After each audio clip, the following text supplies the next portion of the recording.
اس سے پہلے تھوڑی سی بات ہمیں بجٹ سے متعلق کی، کیونکہ ظاہر ہے آج کل زیادہ بات اس پر ہو رہی ہے، یا بجٹ پر زیادہ بات ہو رہی ہے، یا سیکیورٹی سچویشن پر عزم استحکام جو ایک آپریشن کی بات ہوئی ہے اس پر تھوڑی سی بات اور تھوڑی وضاحت بھی آئی ہے گورنمنٹ کی طرف سے. تو اس سارے معاملے پر آج ہم بات کریں گے. خرم دستگیر صاحب سینئر رہنما پی ایم ایل این آج ہمارے ساتھ موجود ہیں. خرم صاحب بہت شکریہ آپ نے وقت دیا. خرم صاحب پہلے میں بجٹ پر آپ کا کامنٹ لینا چاہوں گا. How do you see the budget? چونکہ ظاہر ہے اس پہ بہت تنقید بھی ہو رہی ہے کہ عام آدمی پر ٹیکس لگ رہا ہے، عام آدمی کے لیے مشکلات پیدا ہو رہی ہیں. ایون آپ کی جو اتحادی ہیں پیپلز پارٹی آصفہ بھٹو صاحبہ نے بھی کہا کہ یہ عوام دوست بجٹ نہیں ہے، یہ غریب کے لیے بہت مشکل ہو جائے گا، کسان کے لیے مشکل ہو جائے گا، ہر ایک کے لیے مشکل ہو جائے گا. ہاؤ ڈو یو سی دس؟ کیا اس کے علاوہ اور کوئی آپشن نہیں تھی کہ بس آئی ایم ایف ڈکٹیشن کے بعد جو بجٹ بننا تھا بس وہی بن گیا، جس کو ٹیکس میں مزید پھنسا سکتے تھے؟ میں یہ لفظ یوز کر رہا ہوں بیکاز سیلڈ کلاس ہی پھنستی ہے، اس کو آپ پیس دیں، باقی سب ٹھیک ہے. بہت شکریہ آپ نے مجھے مدعو کیا. سب سے پہلے بات یہ کہ پاکستان میں ہم سب جو رہنے والے ہیں انہیں اب اندازہ ہونا چاہیے کہ جو ہمارے لگے بندے پرانے طریقے تھے کہ ہمیں کسی ملک سے یا کسی بین الاقوامی ادارے سے کچھ سال کے $2 بلین مل جاتے تھے جس سے پاکستان کا بجٹ جو ہے وہ چل پڑتا تھا اور ہمیں کسی پر بھی کوئی بوجھ نہیں ڈالنا پڑتا تھا. اب کچھ سالوں سے خاص طور پہ 2021 کے بعد سے یہ ممکن نہیں رہا اور اب ہمیں اپنے پیر پر کھڑا ہونا ہے. اور اس کے لیے جس قسم کی انقلابی سوچ کی ضرورت ہے وہ تو ابھی ہم نے اس تک پہنچنا ہے اگلے 2 سالوں میں.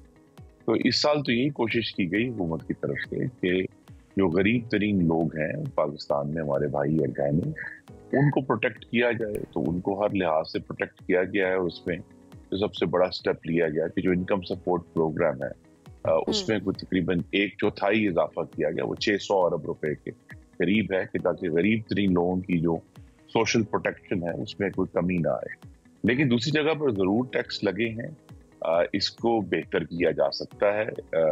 لیکن جو ہم سمجھتے ہیں کہ شاید جو ہمارے روایتی افسر شاہی طریقوں سے بجٹ ہیں وہ پاکستان کے جو مسئلے ہیں ان کا حل ہے وہ نہیں ہے. صرف ریونیو ریزنگ جو کہ محصولات کو بڑھانا ہے وہ بجٹ کا مقصد نہیں ہو سکتا. بجٹ کا اصل مقصد ہے پاکستان میں نہ صرف بیرونی بلکہ اندرونی سرمایہ کاری بڑھے. بالکل. اور اس کا مقصد صرف ایک ہے ہونا چاہیے اور یہ کہ پاکستان میں رہنے والے ہمارے بھائی اور بہنوں کو، نوجوانوں مرد خواتین کو بہتر اور وافر روزگار ملے.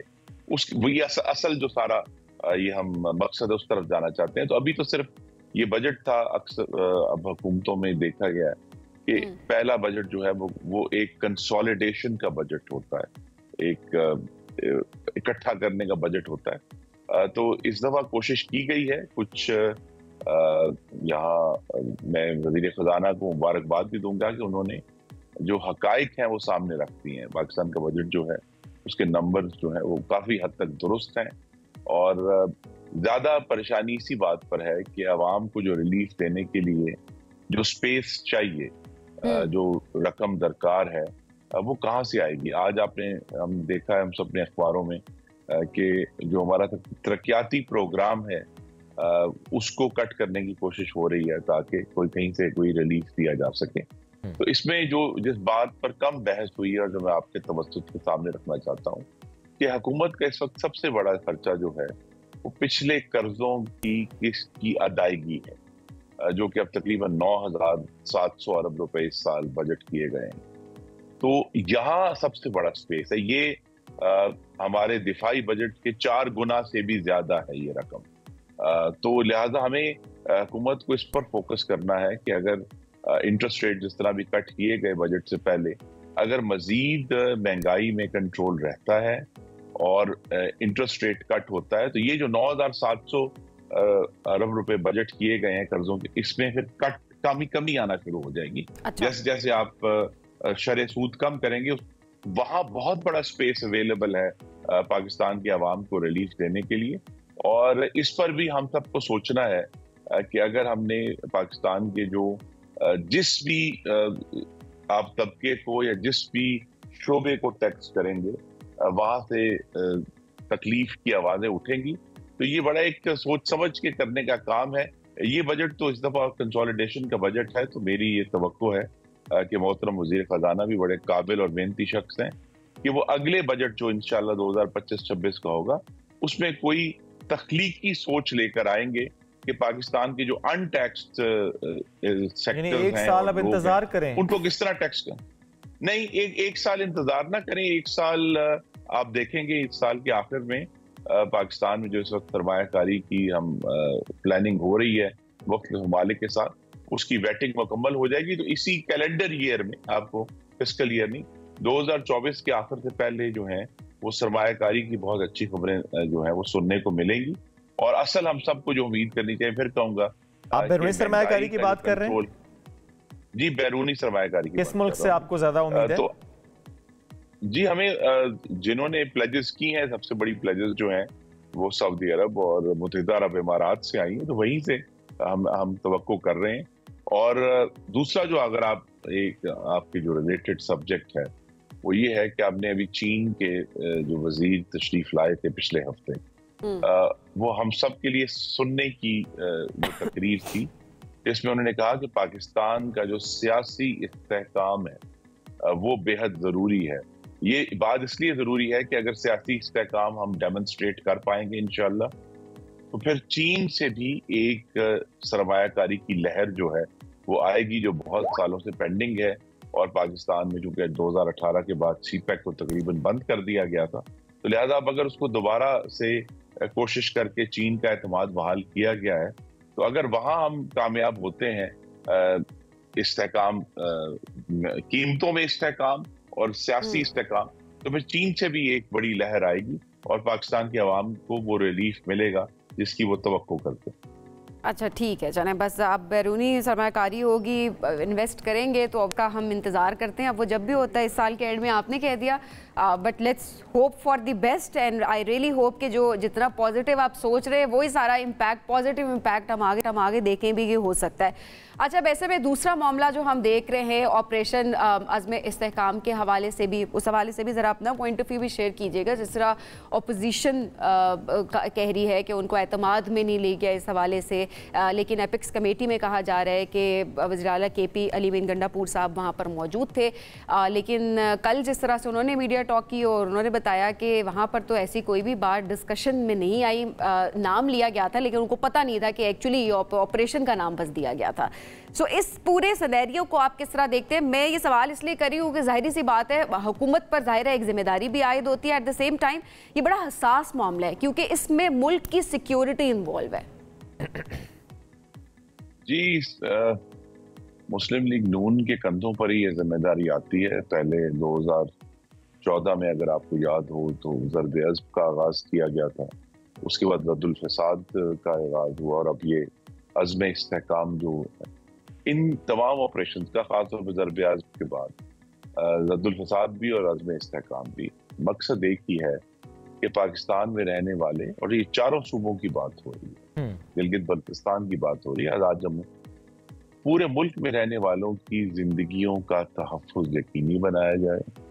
हमारी जो अफवाज के जो अफसरान और जवान हैं, जो जिन्होंने बहुत बड़ी कुर्बानी दे रहे हैं, आज भी दे रहे हैं, वो उनकी जिंदगियां को बचाया जाए। तो ये एक वसी ऑपरेशन है जिसमें जो खदशे का इजहार है कि जी गालिबन कोई नया मिलिट्री ऑपरेशन जिसे हम कहते हैं, ताकत का इस्तेमाल नहीं, ताकत का इस्तेमाल सिर्फ एक हिस्सा है इसका, इसके और भी हिस्से हैं, इंटेलिजेंस बेस्ड ऑपरेशंस भी होंगे।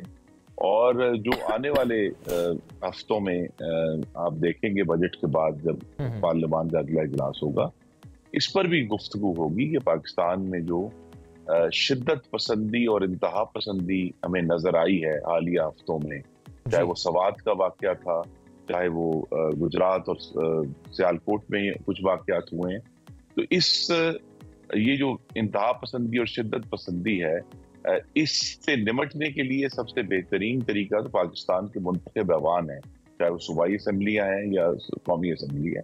तो लिहाजा इस पर भी बात होनी है। ये भी शिद्दत पसंदी से निमटना भी अज़्म इस्तेहकाम का हिस्सा है। लेकिन आप कह रहे हैं कि इंटेलिजेंस बेस्ड ऑपरेशंस के अलावा भी कुछ प्लानिंग होगी, चूंकि जो आपने बात की है ये बहुत अहम है कि एक बड़ा मसला पाकिस्तान का है इंटॉलरेंस, और आपको लगता है कि वो इस ऑपरेशन का हिस्सा होगा? जी नहीं, वो इस ऑपरेशन का हिस्सा है। अगर हमने इस मुल्क से तशद्दुद को खत्म करना है, और असल में जिस चीज को खत्म करना है, जिस पे कम बात होती है कि हमारा दीन इस्लाम जो अमन का मजहब है, उसका नाम लेकर जो तशद्दुद और कत्ल है, उसको हमें सबको मिलकर इस पर अपना हिस्सा डालना है, उसको डिस्क्रेडिट करना है कि आप हमारे दीन का नाम लेके कत्ल नहीं कर सकते। ये दुरुस्त बात नहीं है, ये तरीका ठीक नहीं है और उसकी सजा होगी। ये पाकिस्तान के कवानीन है। तो लिहाजा हम सब जो है, और मैं अपने आप को उससे मुस्तस्ना नहीं, जब भी कोई एक हजूम मजहबी जुनून सो कॉल्ड लेकर उठता है, तो हम सब पीछे हट जाते हैं कि ये तो इनसे क्या बहस करनी है, किस तरह इनको रोकना है। लेकिन बहरहाल हमें रोकना है, क्योंकि ये भी चीज एक्सट्रीमिज्म जो है वो जाहिर है हर लिहाज से उसको नहीं, ये मैं इसको जोड़ना चाहता हूँ। इसका भी ताल्लुक जो है वो पाकिस्तान की मुईशत से भी है।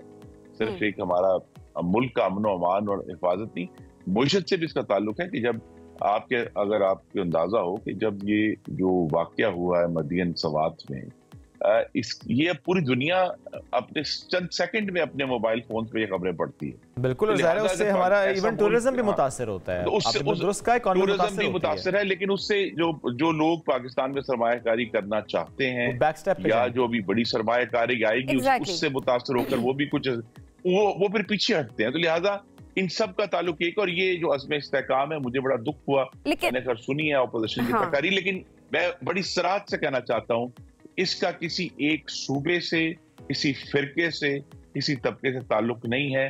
ये हमारे पूरे मुल्क पाकिस्तान, ज़ाहिर पाकिस्तान है, आपका मुल्क है, तो ये सियासत भी है सबकी, हम सब भी हैं, मुल्क से ही पहचान है हम सबकी। खुर्रम साहब, अब ठीक है, ये सारी बातें अपनी जगह पर बिल्कुल आपने बात की है, आपकी बात की एक अहमियत है, but at the same time इस सब को अचीव करने के लिए पॉलिटिकल स्टेबिलिटी भी तो बड़ी ज़रूरी है ना। अब सारी जमातें अगर सेम पेज पे नहीं है, मौलाना फजल रहमान की बात की जाए वो मुखालफत करते हुए दिखाई दे रहे हैं, PTI की बात की जाए वो मुखालफत करती हमें दिखाई दे रही है, तो इस तरह से कैसे गोल्स अचीव होंगे? क्योंकि जब हम पाकिस्तान की बात करते हैं ना, वहां पर तमाम पॉलिटिकल लीडर्स को बैठना पड़ेगा, तमाम सियासी जमातों को बैठना पड़ेगा और वहां पर अपने इख्तलाफात को साइड पर रखना पड़ेगा, क्योंकि वहां पर बात पाकिस्तान की हो रही है। सो ऐसे में ऑपोजिशन का तो रोल हम हमेशा देखते हैं कि ऐसा होता है, वहां पर उनको भी रिस्पॉन्सिबिलिटी के साथ एक्ट जरूर करना चाहिए। जब पाकिस्तान की बात है, हुकूमत को भी तो स्टेप लेने चाहिए ना, ताकि ये जो गैप है इसको फिल किया जा सके, कम से कम पाकिस्तान के लिए इसको कम किया जा सके। जी, इसकी बहुत अच्छी मिसाल मोहम्मद नवाज शरीफ ने, जब आर्मी पब्लिक स्कूल का वाकया हुआ पेशावर में दिसंबर 2014 में, तो उन्होंने एक प्राइम मिनिस्टर ऑफिस में तमाम जमातों के सरबराहान को मदऊ करके उनको एक ब्रीफिंग दिलवाई थी पाकिस्तान के दिफाई इदारों से कि कौन सा चैलेंज है, इसका सामना है। तो लिहाजा ये काम मोहतरम वज़ीर आज़म और उनकी काबीना का है कि वो अब जो सियासी कंसेंसस है उसे कायम करने के लिए, और इसमें ख्वाजा आसिफ साहब ने कहा भी है कि वो सबसे बात करेंगे। ये एक खुशाइन बात है कि ये कहा गया वज़ीर आज़म बुला सकते हैं, जो है वज़ीर दिफा जो है वो ब्रीफिंग दिलवा सकते हैं। बिल्कुल, असल सिर्फ यही है कि ये कंसेंसस डेवलप हो जाए ऐसा हम मौजू पे, कंसेंसस की एक मुखलिस कोशिश करना। बिल्कुल कोशिश करेंगे सर, काम होगा। जरूरी नहीं कि इसके नतीजे में सारे लोग जो हैं वो एक पेज पर आ जाएं या सब मान जाएं, लेकिन बहरहाल मैक्सिमम एक मुखलिस और संजीदा कोशिश होनी चाहिए। बिल्कुल, ये बहुत अहम बात है, वाकई ये संजीदा कोशिश होनी चाहिए, वक्त की अहम ज़रूरत भी है। और शायद इसी बहाने हम देखेंगे कि सारे पॉलिटिकल पार्टीज एक साथ होंगे और पाकिस्तान की बात कर रहे होंगे, पाकिस्तान की बेहतरी के लिए बात कर रहे होंगे। खुर्रम साहब बहुत शुक्रिया साथ मौजूद थे।